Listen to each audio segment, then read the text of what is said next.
Hi అండి, సంపూర్ణ వాక్స్కి స్వాగతం. ఈవేళ సాటర్డే కదండి. ఇది చూడండి, ఒకసారి పంజాబ్ ధాబాలో తిన్నారటండి బెండి మసాలా కర్రీ అట. మరి ఆ బెండి మసాలా కర్రీ ఎలా చేస్తారో నాకు తెలీదు. ఇప్పుడు వాడు స్టార్ట్ చేసుకున్నాడండి మా అబ్బాయి. దాంట్లోకి బెండకాయలు, టమోటాలు, ఉల్లిపాయలు వేస్తారట. అది మసాలా కర్రీ అంట. మామూలుగా బెండకాయ టమోటా కూర చేస్తారో నాకు తెలుసండి అది, కానీ మసాలా కర్రీ ఏంటో మరి అర్థం కాలేదు. నేను చెప్పాను, నేను అస్సలు తినను, నువ్వు నచ్చినట్లు నువ్వు చేసావంటే అని చెప్పాను. అన్నాను, నువ్వు తినద్దులే, నాకే హ్యాపీగా నేనే తినేస్తాను మొత్తం అని చెప్పాను అన్నాడు. ఇంకా మా కోడలేమో బెండకాయ ఫ్రై చేస్తుంది, ఆకుకూర పప్పు చేస్తుందండి.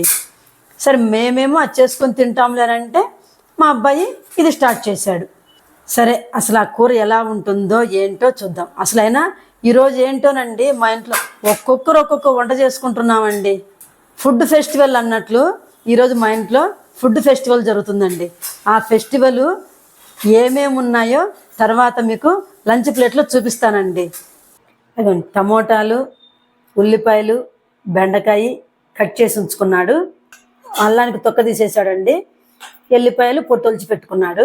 సరే ఇంకా అన్నీ అట్లా చేసుకొని పెట్టుకున్నాడా. ఆ నీళ్ళు కడిగి నీళ్ళు అంతా ఉంచేశాడు.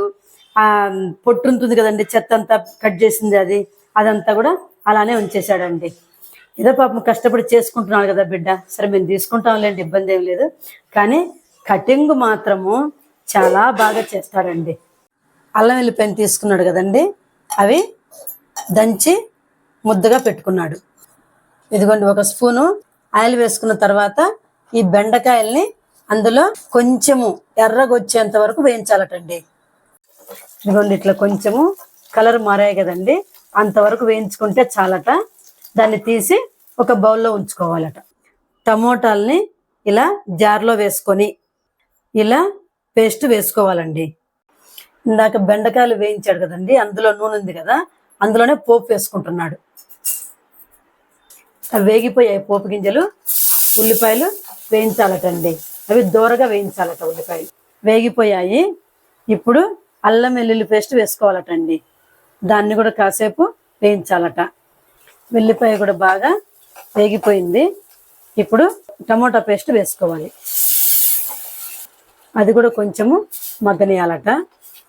పసుపు, ఉప్పు, కారము, గరం మసాలా పౌడరు, ధనియాల పౌడరు ఇవన్నీ వేసి ఆయిల్ పైకి వచ్చేంత వరకు తెరలాలట. బాగా ఆయిల్ అంతా పైకి వచ్చింది చూడండి, ఇప్పుడు బాగా వేగిపోయినట్లు అనమాట. ఇప్పుడు బెండకాయలు వేసి కలపాలి. అవన్నీ వేయించుకున్నాం కదండి బెండకాయలు, వాటిని ఇందులో వేసి కలపాలట. 5 నిమిషాలు ఉంచేస్తే సరిపోతుంది. ఇంకా ఇప్పుడు సిమ్లో పెట్టుకొని వేగనేయాలి. కానీ వాసనే అదిరిపోతుందండి, చాలా టేస్టీగా ఉండేటట్టుంది. చూద్దాం ఎలా ఉందో. పంజాబీ స్టైల్ బెండకాయ మసాలా కర్రీ రెడీ అండి. కానీ అద్భుతంగా చేశాడండి మా అబ్బాయి. టేస్ట్ మాత్రం అదిరిపోయేటట్లే ఉందండి. వాసనే గుమాలించిపోతుంది. ఇంకా టేస్ట్ ఎలా ఉంటుందో. వేడి వేడిగా ఉంది అన్నము, కర్రీ వేసుకున్నాను. టేస్ట్ చూపించేస్తానండి, చూద్దాము. కలుపుతూ ఉంటేనే నోట్లో నీళ్ళు ఊరుతున్నాయండి. చాలా టేస్టీగా ఉన్నట్టుంది. ఫస్ట్ నేను తింటానో తినలేనని అనుకున్నాను, వాసన చూస్తుంటే తినాలనిపిస్తుంది.